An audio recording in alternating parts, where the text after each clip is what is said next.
Hello everyone. Last video में हमने cover किया था classification of cell on the basis of number. इस वीडियो में हम लोग देखने वाले हैं different shapes of the cell. अब जैसे हमने देखा कि एक cell on the basis of number दो टाइप के होते हैं, मल्टी सेलुलर, यूनिसेलुलर। तो वैसे ही एक सेल के बहुत अलग अलग टाइप के शेप होते हैं। फॉर एग्जाम्पल, ये है हमारा एक सेल जो हमारी बॉडी के अंदर है, कुछ ऐसा।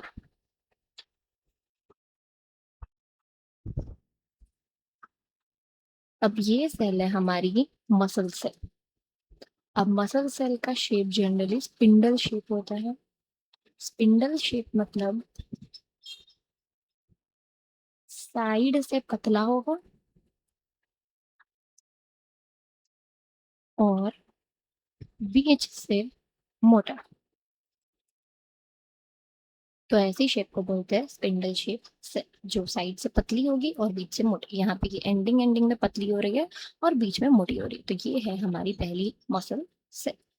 इसके बाद हमारी एक सेल होती है ऐसी, जो बीच में से उनके अंदर ये घुसा हुआ होगा, ये पार्ट अंदर घुसा हुआ होगा और ये प्रोट्रूडिंग पार्ट होगा। ये सेल है हमारी आरबीसी। आरबीसी मतलब रेड ब्लड सेल।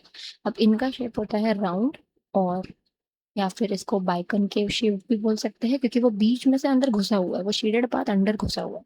या फिर इसको सॉसर शेप भी बोला जाता है और डिस्कॉइडल शेप भी बोला जाता है। तो ये है हमारी आरबीसी, रेड ब्लड सेल, हमारा खून। इसके बाद नेक्स्ट सेल है हमारी ओवम सेल, जिसको हम एग सेल भी बोलते हैं। ओवम या फिर एग सेल, ये हमारी सिर्फ फीमेल्स में होता है, मेल में नहीं होता है। और इनका शेप होता है स्पेरिकल।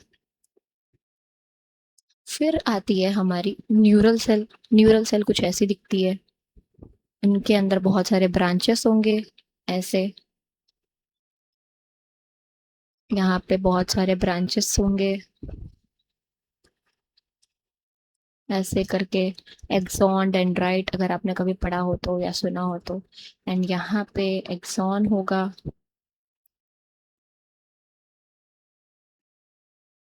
ऐसे करके होती है हमारी न्यूरॉन की सेल। अब न्यूरॉन की सेल हमारी ब्रांच्ड होती है एंड इलोंगेटेड होती है। और आप पूछोगे कि मैम ऐसी सेल कहाँ मिलती है, तो ये वाली सेल बेटा ब्रेन में मिलती है या फिर स्पाइनल कॉर्ड में मिलती है। ये दो जगह न्यूरल सेल प्रेजेंट होती है, और ब्रांच्ड होती है और एकदम इलोंगेटेड, लंबी होती है।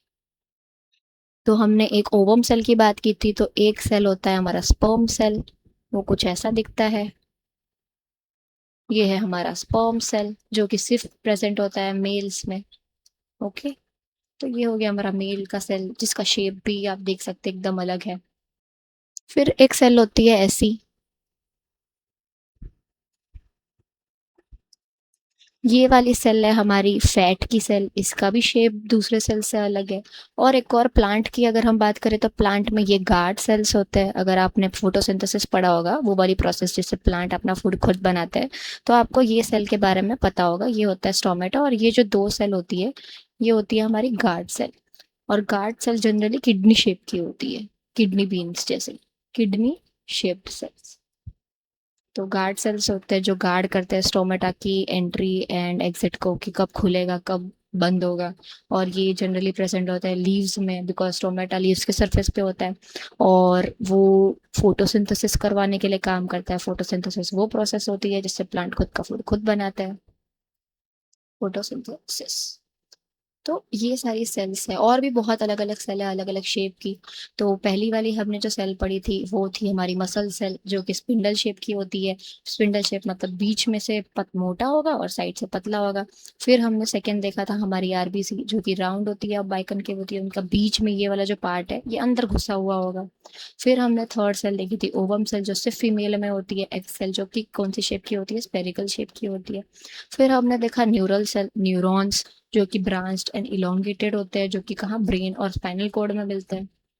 फिर हमने देखा था स्पर्म सेल। स्पर्म सेल सिर्फ मेल्स में होती है और वो कुछ ऐसी दिखती है। फिर फैट सेल्स हमने देखा, जो कि थोड़ी स्पेरिकल होगी। और लास्ट में एक प्लांट सेल का भी शेप हमने देखा, गार्ड सेल, जो कि होती है किडनी शेप की। तो ऐसे अलग अलग शेप्स के बहुत सारे सेल प्रेजेंट होते हैं हमारी बॉडी में।